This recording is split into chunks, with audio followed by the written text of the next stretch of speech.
요즘 가장 반가운 문자 중에 하나가 택배 문자이지요. 그런데 우리에게는 참 반가운 이 택배 때문에 건강이라든지 어려움을 겪는 분들, 바로 택배 기사님들입니다. 특히 코로나19 이후 배송 물량이 폭증하면서 적어도 지난해보다 30% 증가했다, 이런 얘기까지 나오고 있죠. 그러면서 과로사도 많이 발생하는데, 이에 정부가 오늘 택배기사 과로 대책이라는 걸 발표했습니다. 과연 일선 현장에 계시는 분들은 피부에 어떻게 와닿을까요?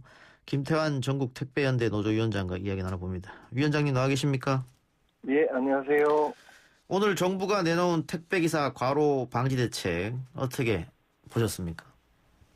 그 발표한 내용에 이제 나와 있는 것 중에 이제 보면은 이제 법과 제도 이런 걸로 좀 완결적 구조로 만들겠다는 의미에서 좀 그 의미 있고 좀 긍정적이다라고 보는 대목이 있습니다. 예. 구체적으로는 생활물류 서비스법을 제정하고 뭐 택배기사 과로사 방지 대책 협의회를 만들겠다 해서 몇 가지 이제 주요 조치들을 할 수 있는 사회적 협의 틀이 만들겠다, 이런 발표를 이제 이해하고 있습니다. 예.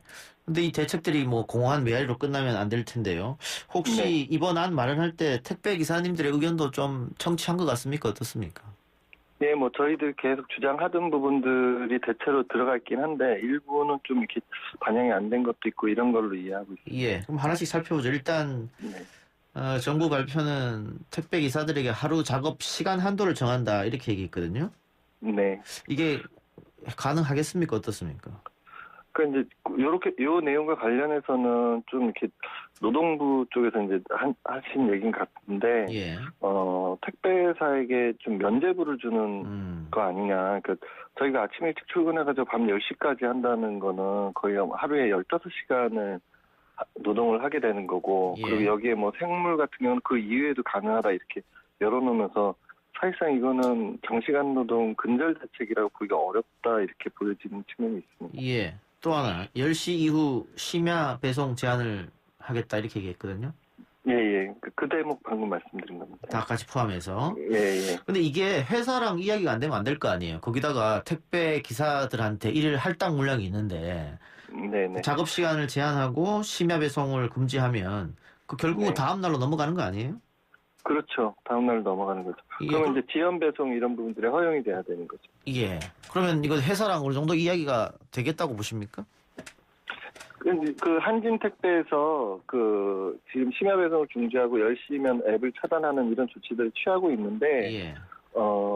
실제 그 현장에서는 일이 어떻게 진행이 되냐면, 대리점 소장들이 이제 그 10시 전에 그 배송 전산상으로 완료 짓고, 10시 이후에는 마저 다 배송을 해라, 이렇게 이제 지금 이거를 꼼수를 부리면서 이제 진행이 되고 있거든요. 그래서 사실상 이 조치가 실효적이지 않고 오히려 택배사들이 그 현재처럼 이제 장시간 노동하는 것에 면제부를 줄 수 있다, 이렇게 보여지는 대목입니다. 그리고 뭐 분류 인력을 증원한다거나 이런 네.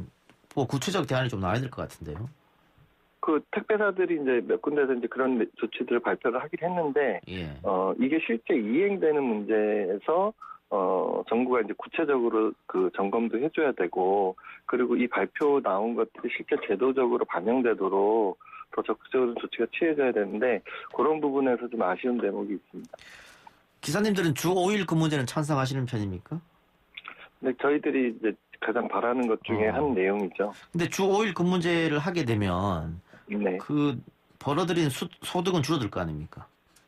근데 이제 이게 그래서 다 같이 진행을 해야 되는 거죠. 예. 그러니까 어차피 누군가는 이 물량을 다 배송을 해야 되기 때문에 예. 그 물량을 이제 5일 안에 진행하자라는 거고, 7일 중에, 그러니까 6일 중에 월요일하고 토요일이 물량이 그렇게 많지 않습니다. 그러니까 토요일 날은 집합 물량이 거의 없는 날이고, 월요일은 배송 물량이 많이 적은 날이라서 예. 이거를 합쳐서 하루에 진행을 하면 5일째가 가능하다, 저희들은 이렇게 주장하고 있죠. 근데 주 5일 근무제라든가 혹은 네. 심야 배송 제한하게 되면 소비자들의 양해도 필요할 것 같은데요. 사회적 어떤 약속이라든가. 그렇죠. 그러니까 사회적인 협의 속에서 이게 진행이 돼야 예. 가능하고, 근데 요번에 국민권익위에서 그 설문조사를 했더라고요, 국민 상대로. 예. 근데 이제 이런 부분들에서 지지하고 찬성하는 분들이 거의 한 80% 넘게 이렇게 그 조사 결과가 나온 걸로 확인되고 있습니다. 예. 수수료 인상 이야기는 혹시 안 나왔습니까? 그 백마진 관행을 이제 개선하겠다 이런 내용이 이제 나오면서 그에 따라서 이제 택배 기사들의 수수료도 택배 요금 인상 없이도 가능할 수 있게끔 예. 만들어보자 이런 얘기도 나왔죠. 택배 기사님들이 바랐던 점 중에서 이번 대책에 포함 안 되는 건 어떤 게 있을까요? 그러니까 이제 산재보험 관련해가지고 예. 그 보험료를 일반 노동자들과 똑같이 전액 부담 전액 이제 사용자들이 부담하고 예. 또 그 전액 안에서 원천 택배사가 부담을 해야 된다 뭐 이런 주장들 저희가 해왔었는데 예. 이런 부분들이 이제 정확하게 반영이 안 된 것 이런 게 좀 있죠. 근데 보험료 같은 경우에는 지금은 반반인데도 불구하고 회사들이 지금 그것조차 안 내려고 하잖아요. 근데 100% 다 내라고 하면 더 반발할 것 같은데요? 아니 이게 이제 그 산재보험이 노동자들에게 적용된 게 이제 의무적으로 되고 있는 건데 예. 그래서 모든 일반 노동자들 산재보험이 다 적용이 되는데 특수고용 노동자인 저희들에 대해서는 그렇죠. 반만 내라고 표현은 하지만 실제로는 안 낼 수 있는 방법을 제시하는 걸로 되고 있거든요. 그래서 예. 그 부분을 이제 원천적으로 차단을 해줘야 된다 정부가 예. 저희들이 그렇게 이제 주장해왔던 거죠. 예. 글쎄요, 지금 오늘 대책 내놓은 거에 대해서 아까 뭐 사회적 합의도 필요할 것 같고 특히 택배 원청 회사에서 어느 정도 협조를 하냐에 따라서 달라질 것 같습니다. 네, 맞습니다. 그 뭐 인프라 확충이나 자동화 설비 같은 경우에도 정부에서 지원을 한다고 하더라도 그 회사에서 받아들여야 되지 않습니까? 거기에 대해서. 그렇죠. 네. 그 회사들의 입장은 어떻습니까? 오늘 발표된 것에 대해서. 아직 저희도 이제 들은 바는 없습니다. 근데 요 내용이 예. 회사들하고도 택배사들하고 협의되면서 그 나온 걸로 저희는 이해하고 있습니다. 그래요. 알겠습니다. 생활물류법 제정에 대해서 뭐 국회에서 여야가 합의를 했다고 얘기합니다. 결국은 아직은 좀 안 되는 것 같아요. 네, 그 국민의힘 쪽에서 오늘 예. 저희가 이제 기자회견을 하긴 했는데 예. 그 국토교통이 그 소속 의원님들에게 의사를 저희들이 쭉 확인했습니다. 근데 공교롭게도 국민의힘 의원님들께서 답변을 유보하거나 회피하거나 이제 이런 모습을 동일하게 보여주셔가지고 이에 대해서 저희들이 이제 오늘 우려의 목소리를 냈죠. 예. 그 국민의힘 전의 이름이었던 이제 자유한국당에서 예. 이제 실제로 그 20대 국회에서 반대해가지고 이게 좌절됐던 거거든요. 예. 그리고 이 생활물법이 그 당시에 통과가 됐었더라면 예. 지금 과로사 문제를 해결하는 데서 보다 훨씬 수월하게 문제를 풀 수 있었다 이렇게 저희들은 생각하고 있습니다. 알겠습니다. 그 롯데 택배가 파업하지 않았었습니까? 네네. 예, 그거는 문제는 해결됐습니까? 어떻습니까? 네, 그때 문제는 이제 잘 정리됐습니다. 예, 다행이네요. 그런데 네. 그 결국은 그 분류 인력을 채용하냐 이게 가장 큰 문제였잖아요. 근데 네네. CJ 대한통운이 택배 기사들에게 분류 인력 비용을 부담시키지 않겠다 이렇게 얘기했는데 이게 안 지켜지고 있다면서요? 네, 현장에서 이제 그 비용 문제를 이제 저희 택배 기사들에게 전가시키려고 하는 움직임이 전반적으로 이제 나타나서 예. 거기에 대해서 저희가 이제 문제 제기를 했고 CJ 대한통운 측에서 그 본사 측에서 이제 택배 기사에 전가하지 않겠다는 정도 입장을 확인했습니다. 근데 이게 현장에서 그대로 적용되는지는 이제 두고 봐야 되는 그런 상태에 있습니다. 예. 다른 택배사는 어떻습니까? 분류 인력 더 늘리고 했습니까? 그 한진이나 이제 뭐 롯데 같은 경우에는 1,000명을 투입하겠다고 말은 했는데 예. 구체적으로 지금 이행 상황과 관련해서 확인되는 게 없습니다. 아직. 네. 그러면 현장에서는 여전히 택배 기사들이 분류 작업도 함께 하고 있는 겁니까? 네, 맞습니다. 알겠습니다. 일단 이것부터 좀 해결이 돼야 과로사가 좀 없어질 텐데요. 그다음 예, 오늘 맞습니다. 정부가 발표한 것은 서서히 해나간다고 하더라도 말이죠. 네. 예, 알겠습니다. 오늘 말씀 여기까지 듣겠습니다. 예, 고맙습니다. 네, 지금까지 전국 택배 연대노조 김태한 위원장이었습니다.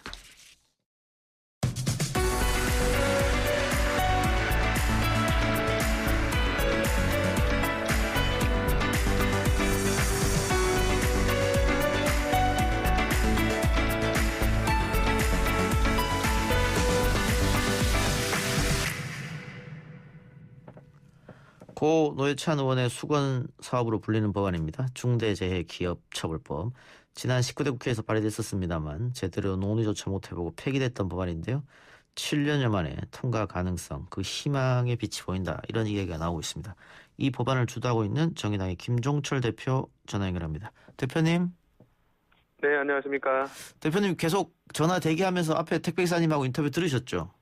네네, 들었습니다. 예, 오늘 정부가 가로 방지 대책을 내놨고 앞에 인터뷰도 들으셨는데 네네. 어떻게 들으셨어요?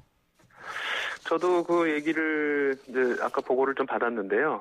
그 전반적으로 이런 조치가 그러니까 나온 것 자체는 그 환영할 만한 일이라고 생각을 하는데 예, 전체적으로 평가는 이게 어떤 그 요렇게 강제하는 조항이 아니라 예, 요렇게 하라고 권고하는 수준에 예. 좀 머물고 있어서 상당히 좀 한계가 있다고 이렇게 판단을 하더라고요. 그러니까 그래서 택배 회사에서 협조가 필요할 것 같은데 네네네. 뭐 또 기업의 이득 이야기하면서 아까 택배기사님 말처럼 물류 인력 지원도 해주겠다 말만 하고 지금 안 돼 있다는 거잖아요.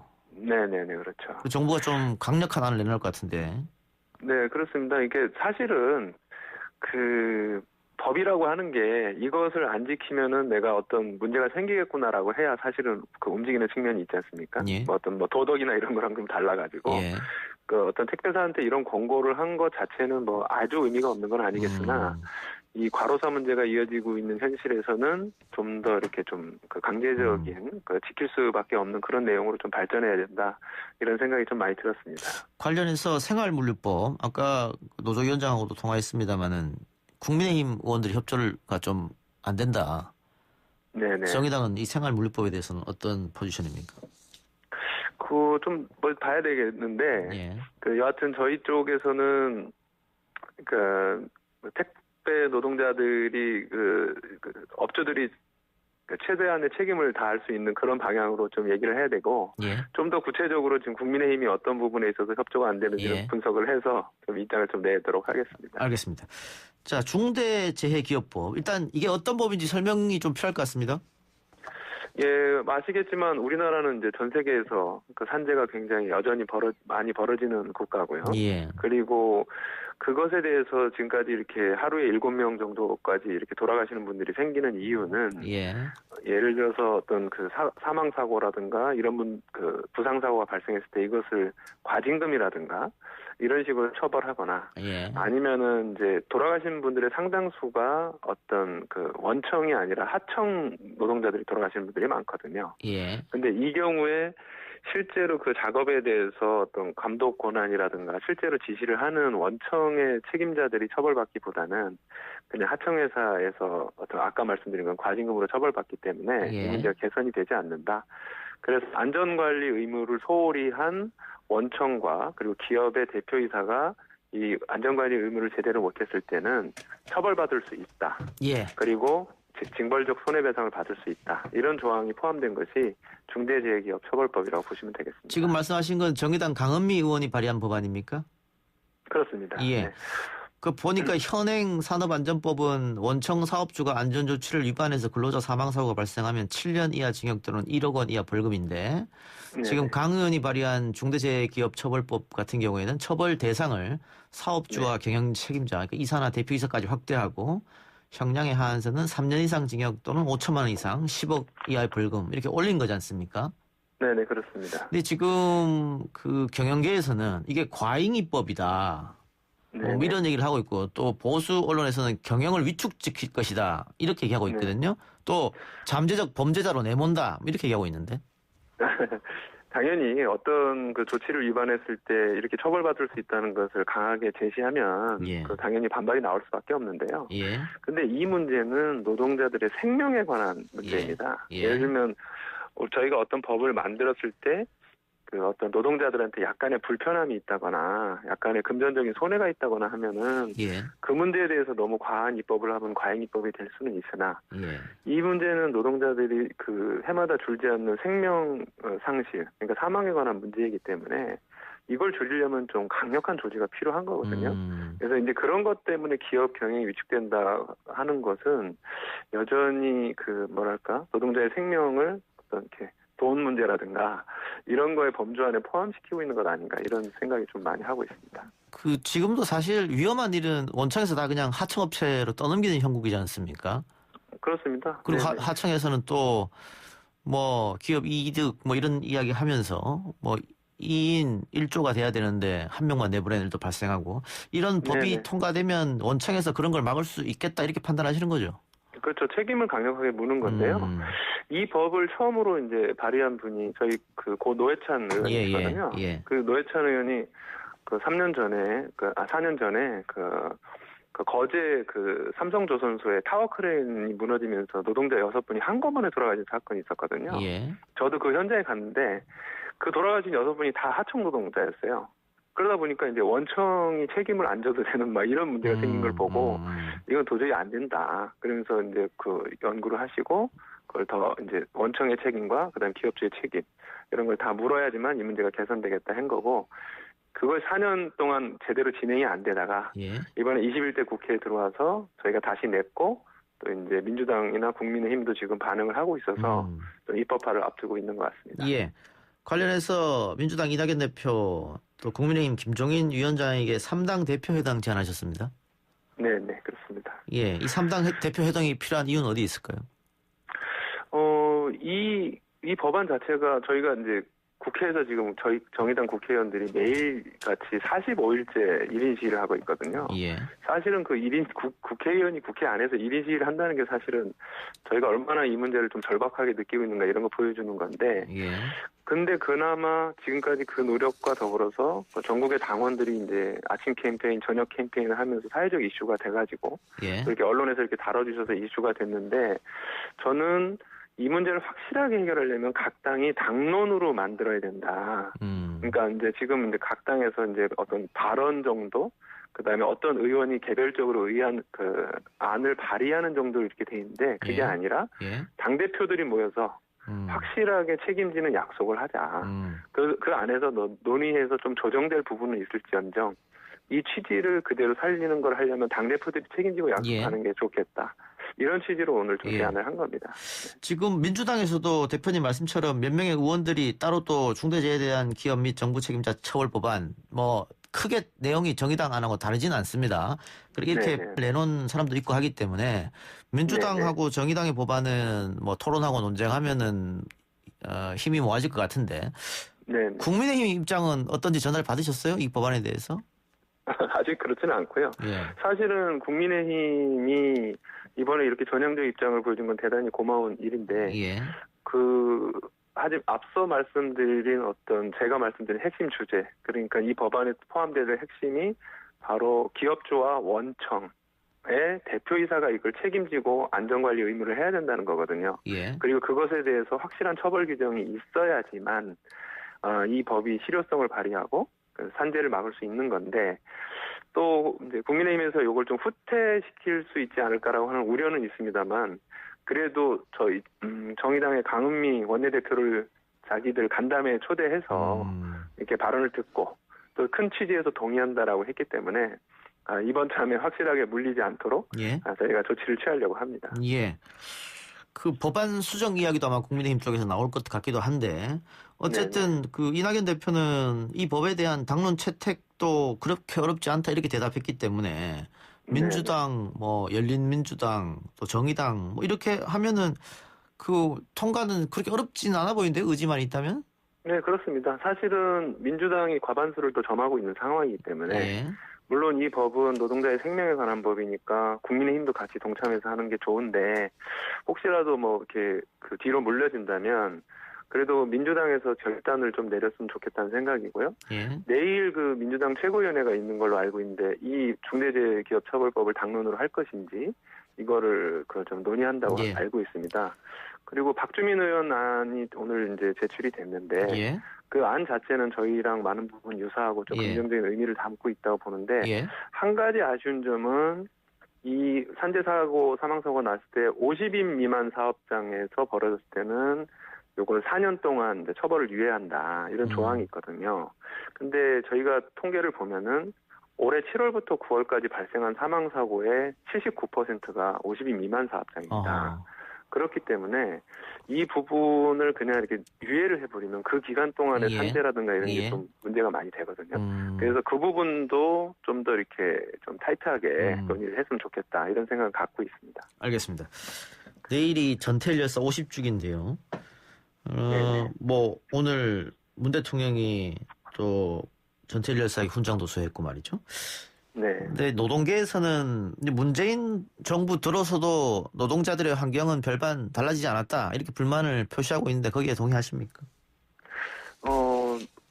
처음에 이제 그 주 52시간 예를 들어서 노동제 이런 걸 막 강력하게 했지 않습니까? 예. 그 이제 최저임금 인상도 이제 했었는데 주 52시간 노동제도 이게 이제 그 유예가 되고 하면서 특히 50인 이상 그다음에 299인 이런 데에서는 1년 6개월 유예되고 하면서 예. 좀 어려움이 있었던 것 같고요. 예. 그다음에 이제 중대재해기업처벌법도 이렇게 제정이 계속 안 되고 하면서 그 노동자들이 어려움이 있다고 저는 생각을 하거든요. 예. 그래서 좀 그 문재인 정부가 노동 문제에 있어서는 좀 과감하게 했으면 좋겠는데 그런 부분들이 좀 보이지 않았던 것은 사실인 것 같습니다. 제가 최근에 이제 노동 현장을 많이 방문을 하는데 물론 지금 현재 벌어지고 있는 노동 현장의 많은 문제가 정부 탓만은 아닙니다. 그 예. 기업들이 이제 코로나를 핑계로 해서 막 정리해고를 하고 하는 그런 문제들이 있긴 하나 그런 부분에 대해서 좀 더 강력하게 정부와 여당에서 이렇게 나서주길 바라는 거는 맞는 것 같고요. 그 부분에 대해서 좀 정부가 강력한 입장 좀 가졌으면 좋겠습니다. 알겠습니다. 정치 현안 하나만 더 질문드리고 마치겠습니다. 네네. 부산시장 보궐선거 민주당이 결국 후보를 내기로 했습니다. 네. 정의당에서 강력 비판했습니다만 뭐 이미 결정난 사인 것 같고요. 정의당도 후보를 내실 텐데 네. 선거 준비는 어떻게 하실 생각이세요? 저희는 이제 그런 말씀을 드렸습니다. 부산 시민들께 이게 피해자가 이제 오거돈 전 시장으로부터 성추행을 당했고 그런 성비위로부터 시작된 문제이기 때문에 부산시장 후보를 내지 않는 게 좋겠다. 당원 당규를 지켜서 이렇게 좀 비판을 했는데 그럼에도 출마를 시켰기 때문에 저희는 당연히 비판할 수밖에 없고요. 예. 그리고 그런 면에서 이번 선거는 성폭력에 대한 대응 선거고 기타 여러 가지 의제가 있지만 그런 부분들을 좀 앞에 내세울 수밖에 없습니다. 그래서 성폭력으로부터 자유로운 그런 선거 그리고 어떤 기후위기라든가 이런 거를 함께 대응할 수 있는 기후위기 공동정부를 부산에 구성하자라는 예. 것을 다른 진보정당하고 시민사회하고 함께 좀 하자고 제안을 드렸거든요. 예. 그런 방식으로 선거를 치르려고 하고 있습니다. 이번에 민주당과 혹시 또 후보 단일화 이야기는 어떻게 나오는 겁니까? 그렇지는 않습니다. 저희는 저희 내용으로 부산 시민들 그리고 서울 시민들에게 다가가고 저희 내용으로 국민들로부터 시민들로부터 심판받을 생각을 가지고 있습니다. 우리 당으로 후보 단일화 해달라 이럴 수는 있잖아요. 저희가요? 예. 그렇게 생각하고 있지는 않습니다. 아니, 그러려면은, 예. 예를 들면, 이제, 민주당에서 후보를 예. 내지 않는 것이, 예. 그러니까, 저희 정의당뿐만 아니라, 예. 다른 어떤 정당들에게 이번 기회에는 민주당이 후보를 내지 않음으로써 어떤 이렇게 기회랄까? 아니면 뭔가를 보장하는 거라고 생각했는데, 예. 민주당에서 후보를 내기로 했기 때문에, 예. 무슨 저희한테 후보 단일화해달라 이런 얘기는 없고요. 예. 저희는 저희 내용으로 시민들의 선택을 받으려고 하고 있습니다. 알겠습니다. 대표님 오늘 와서 고맙습니다. 네, 감사합니다. 네, 지금까지 정의당 김종철 대표였습니다. 1부 순서 마치고 2부 정치 청년의 눈 코너로 돌아옵니다.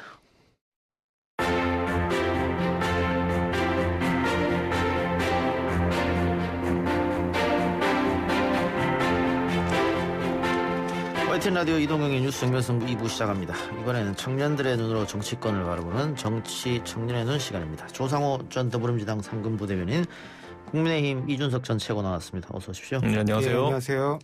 정치권의 특활비 논란이 불붙었습니다. 추미애 장관이 대검 특활비를 총장 주머니 돈처럼 사용한다 이렇게 지적하자 야당이 법무부 장관에 배정된 특활비를 맞지적하면서 법사위원들이 현장 검증까지 했는데, 일단 여당은 대검 특활비 문제 삼고 있는 것 같고 야당은 법무부 특활비를 문제 삼고 있는 것 같습니다.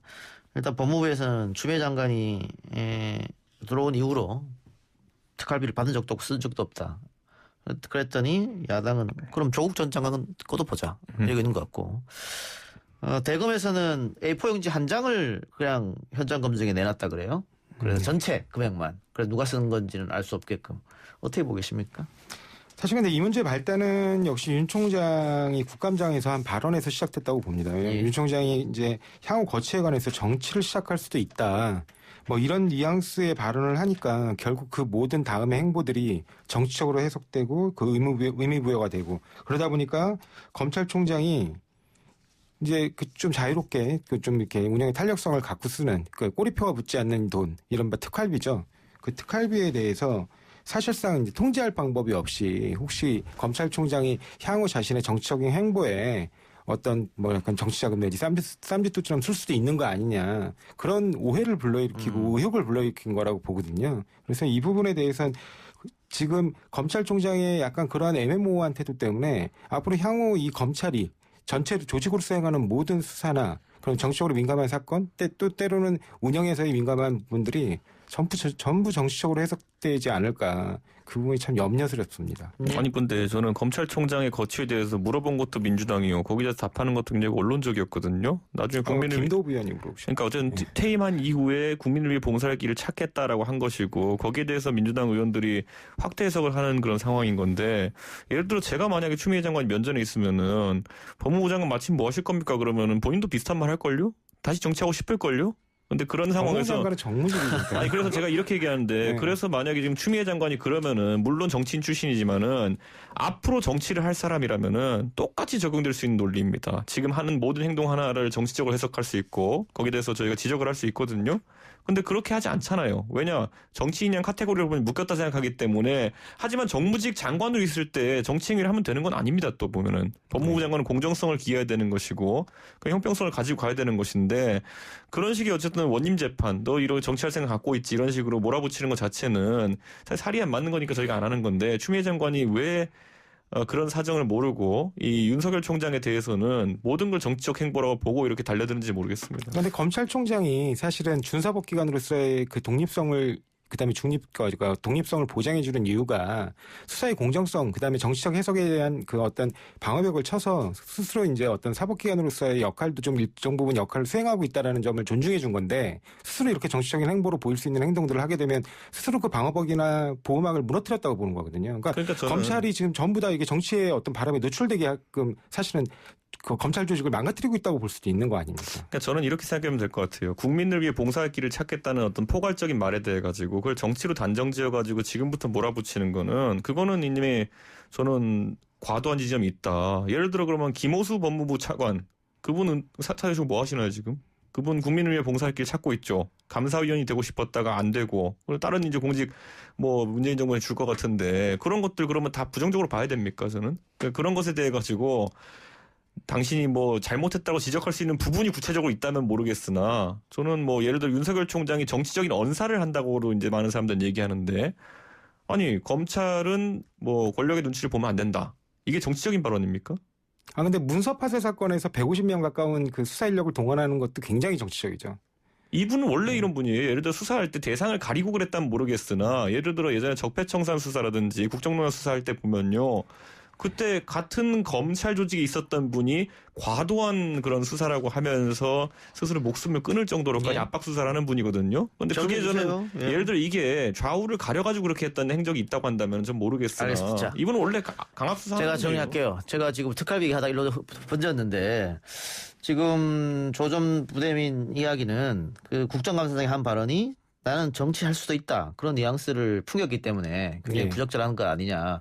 뭐 어떻게 보면 수사를 이렇게 저렇게 하라 가이드라인 내는 것처럼 보이니까. 근데 반대로 이준석 전 최고는 원론적 이야기를 한 걸 확대 해석했다. 뭐 이렇게 지금 마무리하고요. 그 특활비는 어떻게 보는 거예요 지금? 저는 특활비에 대해서도 처음에 추미애 장관이 김종민 의원이랑 주고받으면서 문제 제기를 이제 한 거거든요. 아주 명시적이었어요. 중앙지검에 특활비가 내려가지 않는다라는 그런 지적이었는데 이번에 대검에서 그 확인시켜 준 거 아닙니까? 종이 한 장이 결국 들어있다는 내용이 각 지청별로 얼마 나눠줬는지 이렇게 나와 있는 거거든요. 그럼 반박 자료가 나온 것이고 그 자료가 허위라고 반박하지 않는 이상 저는 추미애 장관이 굉장히 큰 사고를 친 거다 이렇게 봐야 되는 것이거든요. 적어도 국민들이 궁금해한 내용을 김종민 의원이 대신 질문해가지고 그런 내용을 이제 추미애 장관이 답할 때는 뭐 알고 답하기 기대하는 거거든요. 나중에 어디서 그런 취득한 정보냐고 저도 들었다 이러고 그냥 말았거든요.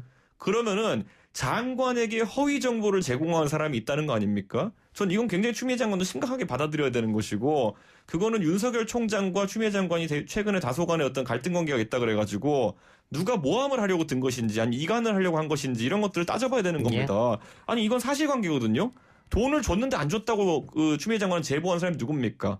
그 제보한 사람을 밝히지 못하고 만약 그 사람을 징계하지 못한다면은 추미애 장관이 지어낸 말이에요, 그거는. 그런데 기관간에서 내려가는 돈의 금액을 가지고 이제 통상적이었다 이렇게 말씀을 하시지만 실제로 그 금액 외에 총장의 재량으로 이렇게 방문을 하면서 업무 보고를 받으면서 이렇게 배분하는 특활비도 상당히 많거든요. 예. 그래서 그런 부분에서까지 다 지금 드러난 게 아니기 때문에 수사비가 부족하다고 하는 중앙지검의 어떤 뭐 지적이 있었다거나 내부적인 제보가 있었다면 그걸 지금 2단계에서 그게 전혀 근거가 없는 소문이 사실이 아니다 이렇게 얘기할 건 아닙니다. 자, 그럼 여기서 아니 어쨌든 뭐 이건 영수증이 없는 돈이잖아요. 뭐 얼마 줬다고 영수증 끊어서 할 수도 없는 돈이니까.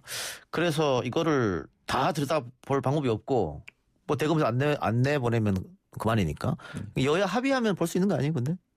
뭐 합의 전에 방법이 없습니다, 근데 결국 이 특수활동비라는 것 자체가 돈의 성격이라는 것이 수사나 아니면 기밀 활동을 하는 데 있어가지고 보안이 유지돼야 되는 부분에 대해 가지고 쓰도록 되어 있는 돈이거든요. 국회가 할 수 있는 판단은 예를 들어 지금 검찰이 하고 있는 것들 중에서 그런 기밀 수사 이런 부분이 별로 없다라고 판단한다면은 예산을 짤 때 줄일 수는 있습니다. 예. 하지만 이거를 지금 갑자기 뭐 입법을 해가지고 까라고 한다든지 예. 뭐 증빙자료를 남기라고 한다면은 어렵다. 도입 취지와 맞지 않는 부분이 생깁니다. 예를 들어 국정원 같은 경우에도 똑같이 해야 될 텐데 국정원 요원들이 가가지고 해외에서 공작 활동하면서 카드로 끊어가지고 쓰고 나 기록 남기는 게 말이 됩니까 그게? 예. 그래서 지금 최근에 나온 이야기는 이참에 특활비를 다 없애자. 예를 들면 뭐 국회에서 나온 특활비 가지고 뭐 자녀 유학 보내고 또 생활비 쓰고 한 사람들 자기들 입으로 다 얘기했잖아요, 국회의원들이. 그런 것처럼 방금 말씀하신 국정원이나 국방부나 경찰청에서 쓰는 거는 어느 정도 이해가 가죠. 영수증 없이 써야 되는 거. 이해 가는데 이게 법무부에서 꼭 이렇게 많은 특활비가 필요하느냐 이런 얘기가 있어서 이참에 특활비를 좀 많이 손보자 없애다든가 이런 저런도 있는 것 같아요. 예, 사실은 근데 뭐 법무부의 외청으로서 검찰청이 있고 여전히 검찰청이 직접 수사를 하고 있는 상황이고 그 이제 직접 수사를 하다 보면 뭐 정보원 운영에 소소한 비용이 들어간다든가 아니면 마약 수사에서 어떤 미끼용으로 구매하기 위해서 비용이 들어간다든가 기타 뭐 각종 피싱 범죄에서 이른바 랜드비라 그러잖아요. 예. 그런 비용들이 들어가기 때문에 지금 현재 단계에서 검찰청의 수사가 완전히 수사와 수사지 내지는 기소가 분리되지 않는 한 현 시점에서 폐지하기는 좀 어렵다고. 근데 이런 거죠.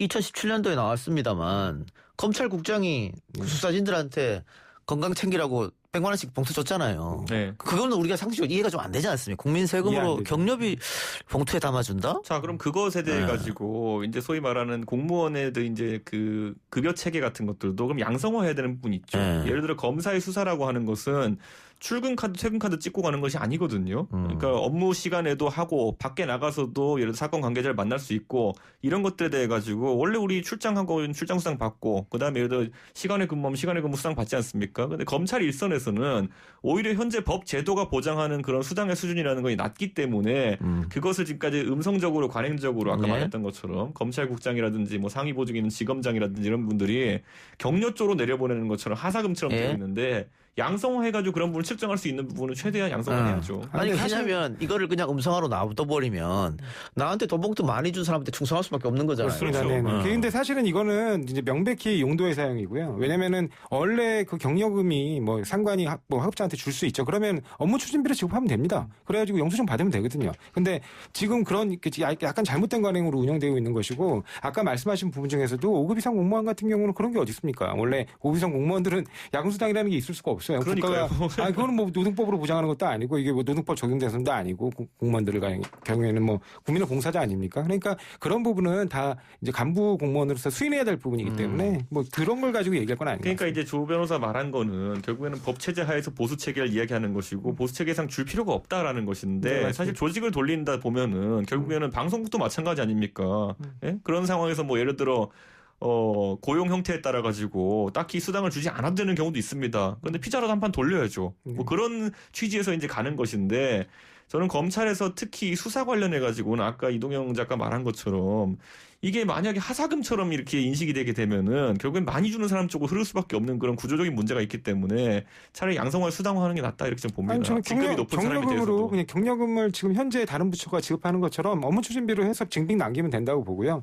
특활비는 특활비 맞게 그 목적에 맞게 정말 기밀 수사에 필요한 비용 등으로 한정해서 사용하는 게 맞다고 봅니다. 예, 알겠습니다. 특활비 문제가 시끄러워졌으니까 이참에 한번 다시 한번 들여다보자, 정비도 하고 이런 여론이 좀 있는 것 같습니다. 그 추미애 장관, 윤석열 총장의 갈등 대립이 조금 심해지고 있는데 이번에도 윤석열 총장이 뭐 여론조사 1등하니까 추 장관이 그러면 나가서 정치해라 이런 얘기도 했고 많은 분들이 이제 피로감을 호소하고 있는 것 같아요. 그러면 추미애 장관도 윤석열 총장도 결국은 대통령이 인사를 했으니까 결자이지 차원에서 대통령이 이제는 좀 누구 한 명을 뭐 손을 들어주고 한 명은 내보내든지 그런 결정을 해야 되지 않겠느냐. 이런 것들이 언론에서 나오고 뭐 여러 정치권에서 나오고 있는 얘기 같아요.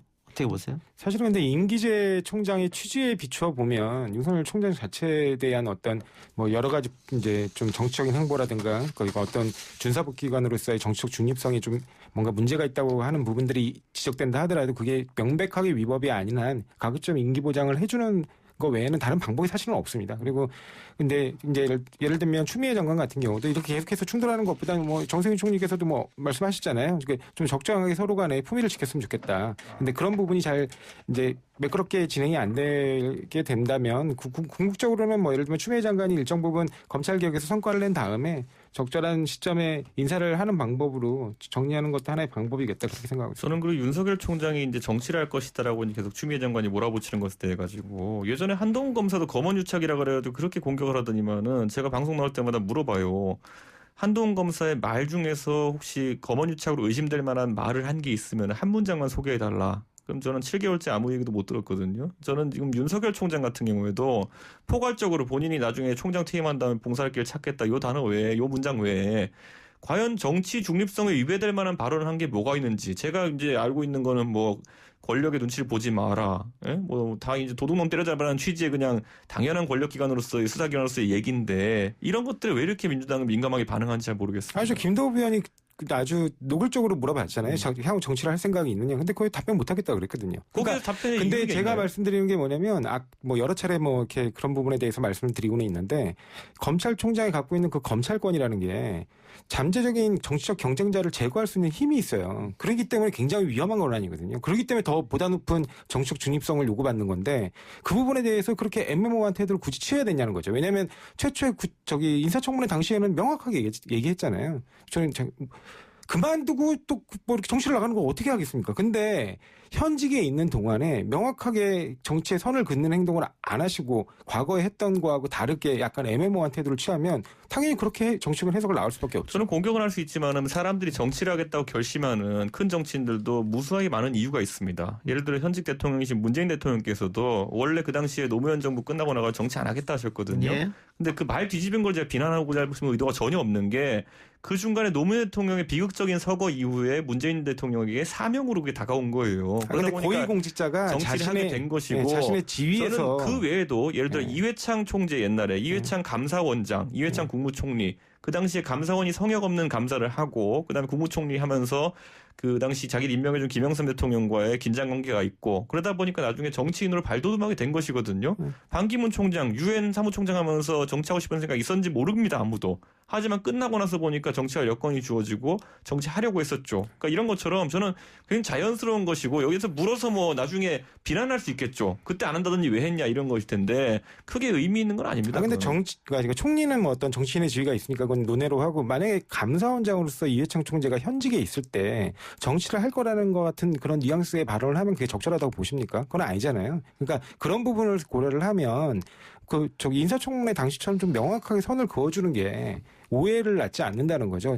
이게 제가 누군가의 표현처럼 검찰 2,200명의 검사를 품고 있는 검찰 조직 전체를 지금 정치판으로 뛰어들게 하는 것 같은 그런 굉장히 부적절한 행동으로 보일 수도 있다는 겁니다. 저는 결국 이제 이거는 물어보느냐 마느냐의 문제일 것 같은데 지금 보면 대한민국의 관료 출신의 장관들이나 이런 사람들 예를 들어 홍남기 부총리한테 가서 물어보면 어떻게 할까요? 홍남기 부총리는 지금 호사가들이 나중에 강원도지사 출마할 의향도 있는 것 같다라고 분석하는 분들이 있거든요. 제가 홍남기 부총리 곤란하게 하려면 저희 당 의원들이 가가지고 당신 강원도지사 나갈 거야 말 거야 이렇게 해서 몰아붙일 수 있어요. 거기에 대해서 홍남기 부총리가 답을 해야 됩니까? 정무직 공무원하고 아까도 말씀드렸던 것처럼 준사법기관으로서의 정책 중립성이 고도로 요구되는 검찰총장하고는 다르죠. 들어보세요. 대한민국의 경제부총리는요. 예산권을 사실상 갖고 있어요. 그런데 예를 들어 강원도지사에 출마할 의향이 있어가지고 우리가 알지 못하는 강원도에 대한 배려를 한다. 이런 가능성 충분히 있을 수 있거든요. 저는 안 그런 분이라 알고 있기 때문에 지금 이런 의혹을 제기하는 겁니다. 그런데 이런 것들을 만약에 저희가 윤석열 총장 몰아붙이듯이 강원도 예산 하나씩 다 파내가지고 홍남기 부총리한테 이거 나중에 출마를 향해서 넣은 예산이냐 이렇게 물어보면은 굉장히 정치도 이상 말도 안 되는 짓이고 알겠습니다. 저는 그런 식으로 정치를 하면 안 된다 봅니다. 이건 평행선인데 아까 처음에 논쟁한 거 다시 끝으로 돌아왔어요. 아까 제가 마무리 지었는데 시간이 없어서 하나만 짧게 여쭤보고 마칩시다. 윤석열 검찰총장이 여론조사 첫 일을 냈습니다. 물론 뭐 여론조사 방식에 따라 뭐 다르게 나오긴 합니다만 이걸 결과를 두고 지금 주호영 국민의힘 원내대표가 뭐 큰 의미 없다 이렇게 얘기했거든요. 그러니까 윤석열 총장이 지지율이 많이 나면 나올수록 국민의힘 잠룡들의 퍼센트를 뺏어가니까 아마 그런 의미인 것 같은데 그 민주당은 어떻습니까? 좀 위기감을 느낍니까? 사실은 이 결과 자체로만 보고 뭐 위기감을 느낄 건 아니라고 보는 게요. 뭐 이렇게 지금 뭐 어떤 분도 지적하셨지만 그 조사 결과에서 보면 제1야당이에요, 국민의힘이. 근데 거기 제1야당에 소속된 정치인 중에 한 명이 없습니다. 예, 후보가 없었죠. 네, 후보가 없었습니다. 그래갖고 그렇게 본다면 전체적으로 보면 우리가 보통 4대3 내지 4.5대 3.5 이 정도로 보지 않습니까? 현재 지금 정치 지형을. 근데 그 과정에서 한쪽에 전혀 주자가 제1야당의 주자가 없기 때문에 그 제1야당의 주자가 가져갈 지지율이 한쪽으로 결집됐다고 보는 거고요. 오히려 여당 같은 경우는 이제 주자가 이제 여러분이 계시기 때문에 그 지지율이 적당한 그 수준에서 자기가 지지하는 후보로 분산되어 있었던 거기 때문에 전체적인 판세를 놓고 보게 되면 그다지 변화가 없거든요. 오히려 국민의힘은 후보가 없는 거죠. 주호영 원내대표 말에 동의하는 거네요. 별 의미 없다. 네, 저는 그렇게 큰 의미 없다. 저는 근데 그 안에서 수치상의 의미를 이제 살펴보면은 그 안에 이제 저희 당 소속은 아니지만은 범야권 주자로 분류되는 안철수 대표와 그 다음에 홍준표 전 대표의 그 지지율도 들어가 있습니다. 근데 윤석열 총장의 그 지지도가 그분들 개개인의 지도보다 4-5배씩 많게 나왔거든요. 이게 의미하는 바는 결국에는 상대 비교는 가능한 지금 단계다. 그래가지고 안철수 대표도 지금 사실 그 결과 때문에 상당히 민망한 것이 연일 이제 국민의힘을 대상으로 해가지고 너희들은 옳다고 나는 새 정치를 하니까 나를 중심으로 뭉쳐야 된다. 뭐 플랫폼 만들자 이런 얘기 하시잖아요. 저는 이제 그런 거 보면서 약간 안철수 대표가 메시지에 힘이 떨어지는 단계가 온 거 아닌가. 약간 김선달 같다는 느낌이 들거든요. 대동강물을 계속 팔려고 하는데 대동강물을 갖고 있는지 잘 모르겠는 그런 상황이거든요. 그러니까 저는 이런 상황 속에서 그 굉장히 암시적인 이제 정기 개편의 과정들이 진행되고 있는 것이다. 이 정도의 생각은 하게 되는 그런 여론조사였습니다. 예. 정기 개편은 뭐 선거 밑에는 언제나 가능성은 노출하고 있는 것이니까요. 좀 지켜봅시다. 어떻게 될지. 두 분 오늘 말씀 여기까지 듣겠습니다. 수고하셨습니다. 네, 감사합니다. 날씨 교통 상황 듣고 7시 정각에 3부로 돌아오겠습니다.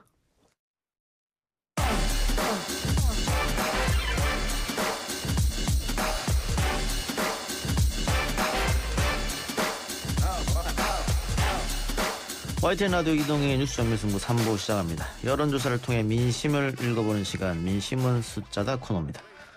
오늘은 오피니언 라이브 윤희용 센터장과 최영일 시사평론가와 함께하겠습니다. 어서 오십시오. 안녕하세요. 안녕하십니까. 자, 윤석열 총장 이야기를 안 할 수가 없습니다. 차기 대권주자 선호도 조사가 나왔는데 한길 리서치에서 조사했네요. 윤석열 총장이 1위를 했습니다. 네. 개요부터 설명해 주시죠. 예, 여론조사기관 이제 한길 리서치가 쿠키뉴스 의뢰로 지난 7일부터 9일까지 전국 만 18세 이상 유권자 1,022명 대상으로 이제 조사를 실시한 것인데요. ARS 방식으로 실시가 되었고, 표본 오차는 95% 신뢰순에서 플러스 마이너스 3.1%포인트였고요. 자세한 사항은 중앙선관위 열심히 홈페이지를 참조하시면 되는데요. 이 조사에서 이제 차기 대통령 후보로 이제 누구를 지지하는지 질문을 했는데요. 윤석열 총장을 지지한다는 응답이 24.7%였습니다. 그리고 이제 1위로 나타났고 2위는 이제 이낙연 대표가 22.2%, 3위는 이재명 경기지사가 18.4%로 기록했고요. 그래서 윤석열 총장이 어쨌든 상승하는 흐름세는 있었는데 20% 중반대까지 나오게 되면서 상당히 이제 주목을 받은 조사 결과였다고 할 수 있겠습니다. 윤석열 총장이 뭐 국정감사 이후로 상승했던 건 누구나 다 예상할 만한데 부동의 1, 2위를 하고 있었던 이낙연, 이재명을 제치고 1위 네. 하면서 많이 사람들이 오? 라고 했었어요. 거기에 지금 언론이 상징적인 의미를 또 부여하고 있는 거죠. 왜냐하면 사실은 이게 엄격하게 보면 1, 2위 차이는 이제 이 표본 오차 3.1% 안에 들어가기 때문에 원래는 이럴 때 이제 동률이다. 그렇게 이야기를 하는데 어쨌든 오차범위 내 1위 예. 뭐 이렇게 이야기를 해보겠습니다. 그동안 사실은 부동의 3위긴 했죠. 예. 여론조사에서 빼달라. 난 예. 현재 공직자 상황이다. 예. 나는 대권 관심 없다. 지난해 그렇게 얘기를 했어요. 예. 빠졌을 때는 이제 없었지만 들어가면 어쨌든 3위예요. 네. 그런데 이번에는 이제 여야 망라하고 1위를 찍었다. 상징적인 의미가 있습니다. 근데 이 어제 오늘 평론가, 전문가 모두 이게 어떻게 된 현상이냐 예. 해석을 위해서 노력을 예. 하잖아요. 예. 중론이 이제 두 가지로 모아집니다. 하나는 이제 야당이 주장하는데 이거 여당 책임 아니냐. 여당의 지금 현 정부의 현직 검찰총장이 예. 이게 야권 후보 대권주자 1순위라면 문제 있는 거 아니냐. 예. 추미애 장관이 때릴수록 커진다. 그 추미애 효과다라고 이제 해석을 하는 거 하나. 또 하나는 이제 지금 장제원 의원은 좀 자성의 이야기를 했는데요. 지금 야권이 얼마나 대권 주자가 지리멸렬하고 이렇게 희귀하면 현직 검찰총장이 대권 주자 1위가 되겠느냐. 이거는 야권의 잘못이다. 그러니까 지금 야권의 존재감 부재, 뭐 야권의 대권 주자 공백 사실 없는 건 아닌데 지지율이 안 나오죠. 근데 저는 이 두 가지가 다 각각의 진실이라고 보기 때문에 이 한 가지 요인이 아니라 섞여 있는 것이다. 지금 추 장관과 뭐 이 대립각을 세우고 있는 윤석열 총장만 보이는 상황이 올해 또 연출이 됐고 그 다음에 야권 내에서는 뭐 원희룡 제주지사 같은 경우가 예. 대권 도전 선언했어요. 당내에는 내 적수가 없다. 내 적은 윤석열 안철수다. 이렇게 얘기를 했단 말이에요.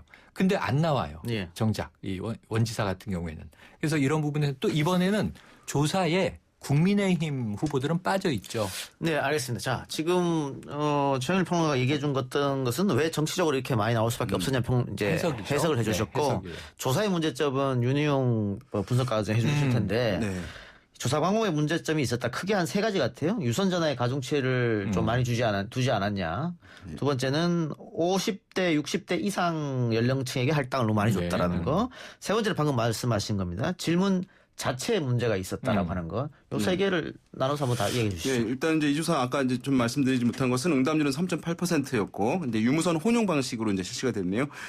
이제 이 조사 같은 경우에 보게 되면, 우리가 이제 유무선 혼합이라고 했는데 이제 유선이라고 하는 것은 집 전화를 예, 얘기하는 그렇죠. 것입니다. 이건 전화 면접으로 실시되긴 했는데 이것은 이제 한 23% 정도가 반영이 됐는데 집 전화로 이제 많이 하게 되면 이제 그런 문제가 있어요. 뭐냐면 집 전화 가지는 게 요즘에 대세가 아니잖아요.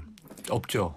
거의 안 쓰죠. 휴대전화만 그냥 사용하거나 아니면 인터넷 연결되어 가지고 070을 쓰는 경우들이 이제 많이 있기 때문에 그러면 집 전화에 있는 분들 같은 경우는 그 지역에 좀 오래 사는 분들일 가능성이 이제 높고 예. 그다음에 집에 있어야 전화를 받는 거잖아요. 예. 그러니까 조사되는 기간 동안에 집에 있으신 분들이니까 어떤 자영업 하시는 분들이라거나 아니면 가게이거나 주부라든가 아니면 약간 직장에 지금 무직 상태인 분들 고연령층. 약간 이제 보수 성향층이 있을 가능성이 있기 때문에 이제 그것은 근데 좀 이걸 한다고 해서 조사가 잘못된 것은 아니에요. 이제 어쨌든 그런 특성들이 있을 수 있고 그다음에 방금 이제 말씀하신 이제 진행자께서 말씀하신 50대, 60대가 많았다. 그것은 이제 모든 조사에서 대부분의 조사에서 많이 이제 표집이 돼요. 왜냐면 조사가 좀 더 수월하니까. 그러나 반영하는 것은 실제 인구비대로 반영을 하는 것이고 그것을 어려운 말로 이제 가중치를 둔다라고 하는 것이기 때문에 실제 조사 결과에 영향 주는 건 아니에요. 예. 그래서 그 문제는 없다고 볼 수 있겠고 뭐 문제라기보다는 이 선택지에서 우리가 이제 1번 누구, 2번 누구, 3번 누구 중에서 누구를 지지하냐라고 하면은 그 이름을 불러주고 안 불러주고가 엄청 중요하긴 한데요. 그렇죠. 지금 보게 되면 총 6명의 후보를 불러줬는데 이제 여권에 있는 3명의 후보 이낙연, 이재명, 그다음에 심상정. 그다음에 이제 야권에서도 3명을 선택을 이제 불러줬어요. 근데 지금 나오고 있는 이제 거론된 인물이 윤석열 총장. 그다음에 홍준표 무소속 의원. 예, 무소속 의원.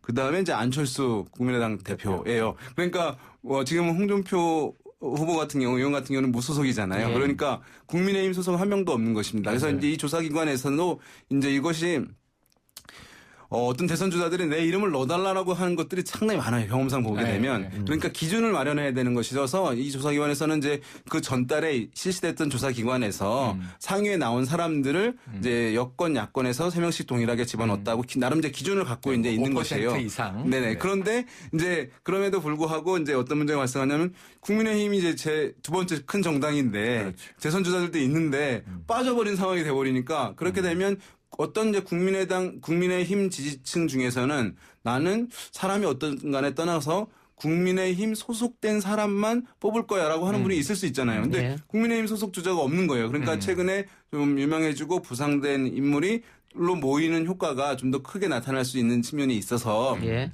아마도 이제 가파르게 상승해서 20% 중반대까지 나오게 되는 데는 저는 뭐 1위도 할 수 있는 상황이라고 보긴 합니다만 이렇게 빠르게 올라가는 데는 그 효과도 약간 이제 있을 수 있다. 알겠습니다. 정리를 하면 국민의힘 제1야당인 국민의힘 후보가 없었기 때문에 그 아예 응답을 포기한 사람도 있을 테고 일부 그리고 방금 말씀한 것처럼 윤석열로 몰렸다 한쪽으로. 네. 근데 여당 후보들은 이재명, 이낙연으로 이제 나눠지셨고 네. 뭐 그런 효과가 있었다는 분석이고요. 예. 그 윤석열 총장의 이런 상승세 앞으로도 계속 이어질 것 같긴 합니다만 네네 그렇죠. 이게 국민의힘의 알파가 되느냐 네. 독이 되느냐 네.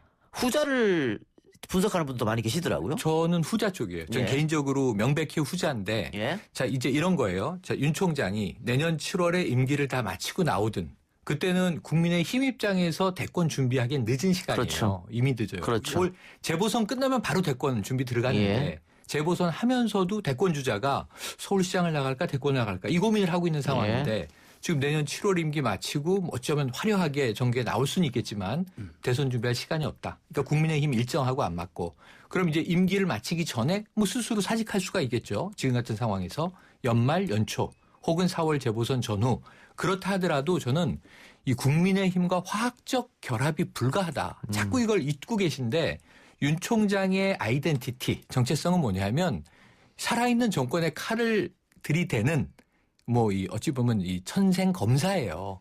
그래서 이 검찰 조직의 수장이 돼서 그 모습으로 이게 박근혜 정권도 어찌 보면은 붕괴시켰고 문재인 정권에도 굴하지 않고 그러니까 이런 이제 이미지인데 과거에 뭐 이회창 총재를 끌어온다면 대쪽이라고 이제 야권 지지층이 보는 건데 근데 문제는 그럼 국민의힘에 들어가려면 둘 중에 한 명은 자기 부정을 해야 돼요. 윤 총장은 자 박근혜 전 대통령 탄핵이 잘못됐던 겁니다. 제가 수사 틀렸습니다. 하든가 아니면 국민의힘이 탄핵은 옳았다라고 하든가 이거 아직 해결 못한 문제입니다. 이걸 언제 해결할 거예요? 그래서 저는 양쪽은 화학적 결합을 하기에는 자기 부정의 이 골짜기를 넘어야 하는 큰 숙제가 있다. 결합이 쉽지 않다. 그럼 어떻게 되느냐 하면 대권에 나오면 국민의힘은 혼란이 일어나고 예. 대권에 윤 총장이 안 나올 수 있잖아요. 뭐 지지율은 이렇고 속으로 기분 좋겠죠. 누구라도 1등하면 예. 기분은 좋은 거예요. 그리고 저는 대권 욕심이 없다가도 생기는 게 여론조사예요. 그 지금 이 윤석열 총장의 마음은 어떨까 이거 궁금해요. 네. 자, 그런데 만약에 대권 도전을 안 해도 지금 현재 보시다시피 국민의힘 주자들을 다 가려버리는 예. 이 안막 효과를 지금 만들어내고 있는 겁니다. 그래서 어떻게 봐도 독이다. 저는 이제 문제가 있다. 예. 국민의힘은 정말 이게 항상 자강론 얘기 많이 했어요. 예. 자강도 못하고 그럼 얹혀갈 겁니까? 예. 얹혀가다니 자기 부정을 해야 되고. 그럼 근데- 얹혀가지 않자니 윤석열 이상의 주자를 지금 몇 개월 안에 만들어내야 돼요. 그럼 몇 년 동안 안 나오던 인물이 하늘에서 떨어집니까? 이런 문제가 있다. 그러니까 타임라인상 만일 윤 총장이 임기를 마치게 되면 늦다. 안 된다는 것이고. 많이 늦습니다. 또 만일 임기를 마치게 되면은 그때까지 7월 달까지 아까 우리 여론조사 얘기한 대로 다른 국민의힘 잠룡들의 안 보이죠. 프로테지를 다 먹을 거 아닙니까? 맞아요. 블랙홀이 된 거예요. 근데 그때 가서 저는 정치 안 합니다. 그러면 또 국민의힘 네, 주자들이 난리 나죠. 클 수 있는 시간이 없어져 버리고 그렇습니다. 그런 문제가 있다고 했는데 이게 이제 보면 여론조사 사실은 이제 대선에서는 여러 이제 비판들이 있음에도 불구하고 대선의 구도 과정 뭐 결과까지도 사실은 여론조사가 상당 부분 좌우하는 측면이 있거든요. 왜냐하면 여론조사에서 1등, 2등, 3등으로 나온다. 그러면 그 상위 후보들 중심으로 미디어는 기사를 많이 맞아요. 생산하게 내게 맞아요. 되면 들으시는 이제 국민들은 이제 그 미디어로부터 정보를 듣는 거잖아요. 그 대선 후보들이 행보하는데 옆에 가서 지켜보고 있는 게 아니거든요.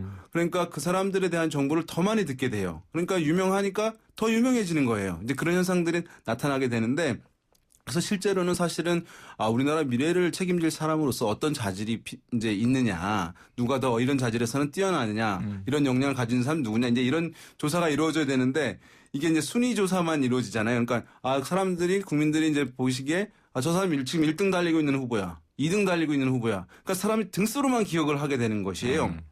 그런데 이 여론조사라는 거 하는 것이 중요한 것이 뭐냐면 합이 이제 100%라는 거예요. 그러니까 대선이 가까워지고 도전하는 사람들이 많아지면 100%에서 120%, 130% 늘어나면 아무 문제가 없는데 합이 100%로 정해져 있다 보니까 고정돼 있다 보니까 누군가 지지율이 높다는 얘기는 상대적으로 그 진영 내에서 다른 주자들은 지지율이 낮다는 것을 의미하는 것이기 때문에 윤석열 총장이 지금 20% 중반대 가져가게 되면 나머지 한 15% 정도 만약에 한 40 정도라고 본다면 보수 진영을 다른 후보들이 이제 대여섯 명에서 그것을 나눠 가질 수밖에 없기 때문에 5% 넘는 후보도 나오기가 쉽지는 않은 상황. 두 자릿수는 거의 불가능하다고 보는 게 맞거든요. 그러면 말씀하신 대로 이제 보수 진영에서는 고령층들이 주로 지지층이기 때문에 어떤 후보를 띄우는데 부상하는데 시간이 진보 진영보다 많이 걸려요. 젊은 층들은 종습득이 좀 상대적으로 빠르기 때문에 짧은 시간에 스타를 만드는 게 가능한데 보수 진영은 이제 고령층들 많이 있기 때문에 시간을 좀 길게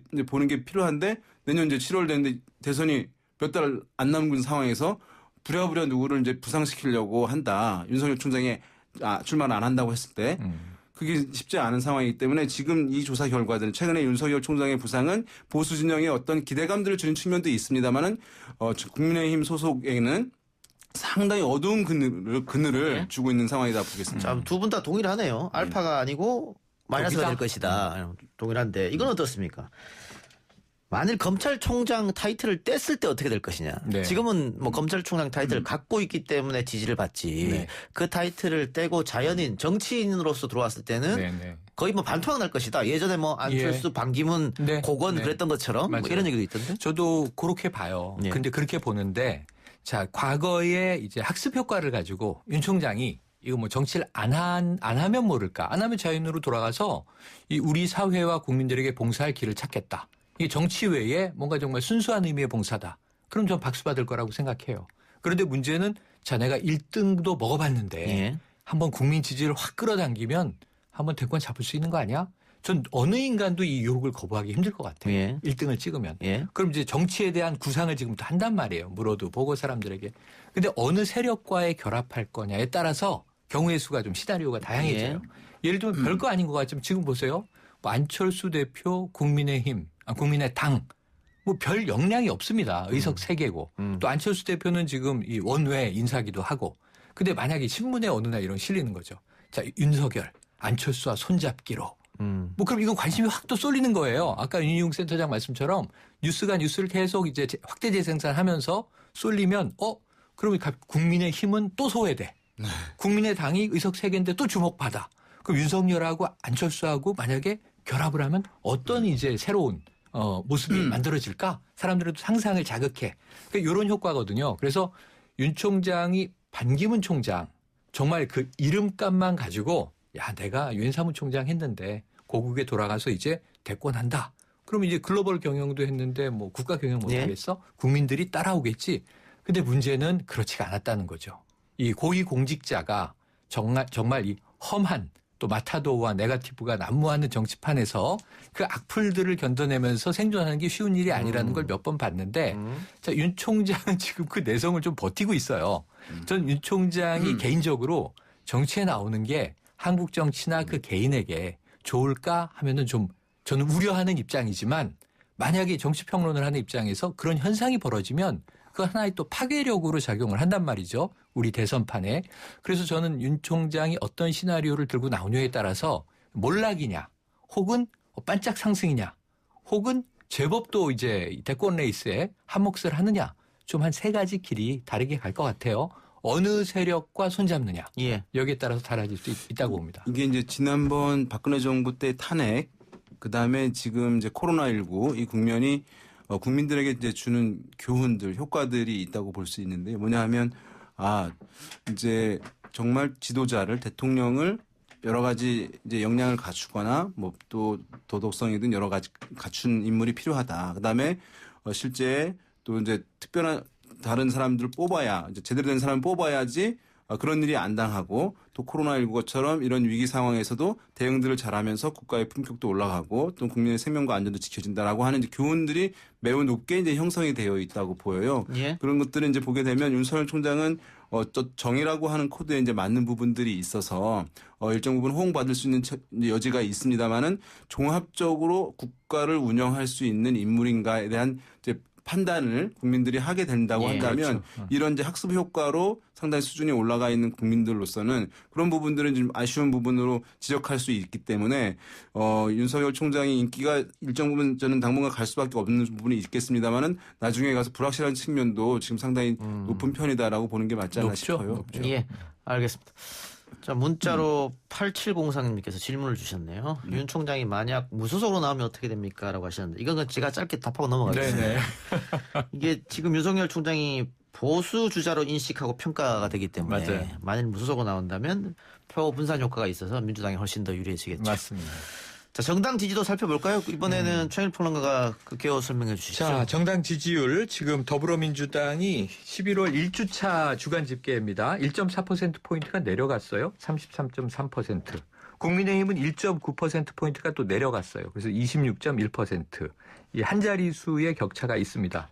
자, 열린민주당은 0.6%포인트가 올라서 7.6%, 국민의당은 1.0%포인트가 올라서 7.3%, 정의당도 0.7%가 올라서 5.9%.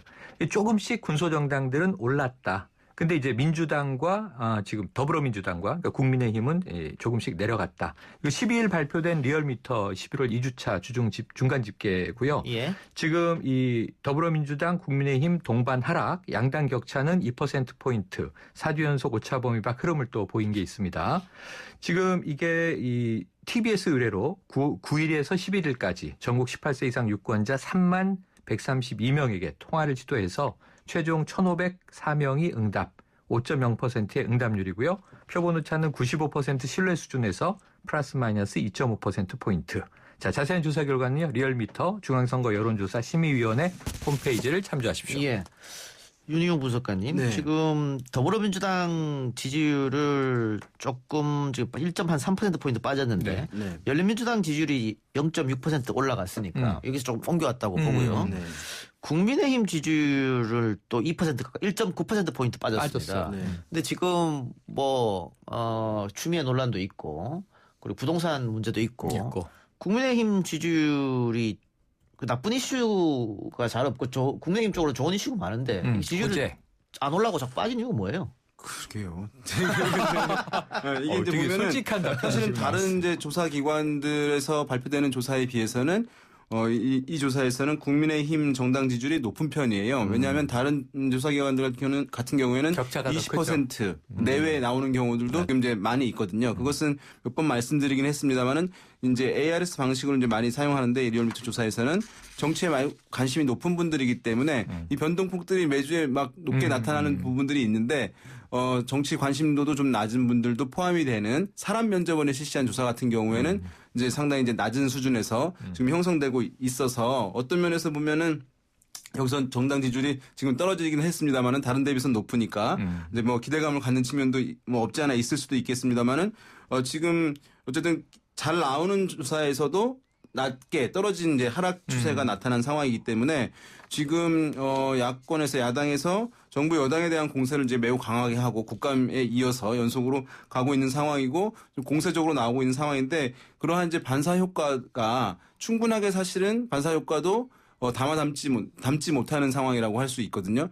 근데 제가 뭐 선거 때 많이 얘기하는 비유는 뭐냐 하면 이제 이게 야권 연대다, 심판 정서다 그런 거면 그 그릇으로 모으는 것인데 그릇이 이제 튼튼하고 그릇이 이제 깨끗하다고 생각되어야 사실 반사 효과도 담겨지는 것이라고 할 수 있을 텐데 지금 보게 되면 국민의힘에 대한 어떤 비호감, 비토 정서가 제가 봤을 때는 아직 온전하게 회복이 되지 않은 거예요.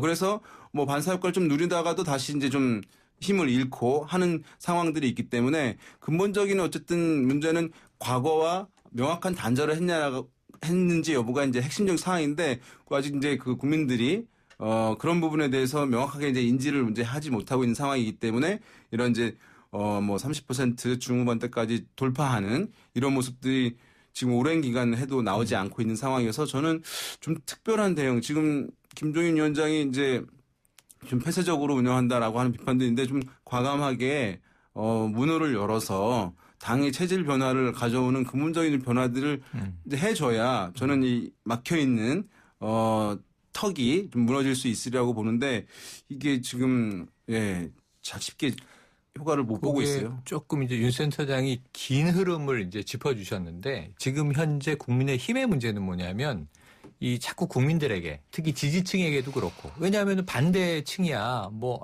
안 되면 좋은 거죠. 그런데 문제는 지지층을 이제 끌어당겨야 되는데 중도든 혹은 강성보수든 2시그널, 3시그널이 계속 나와요.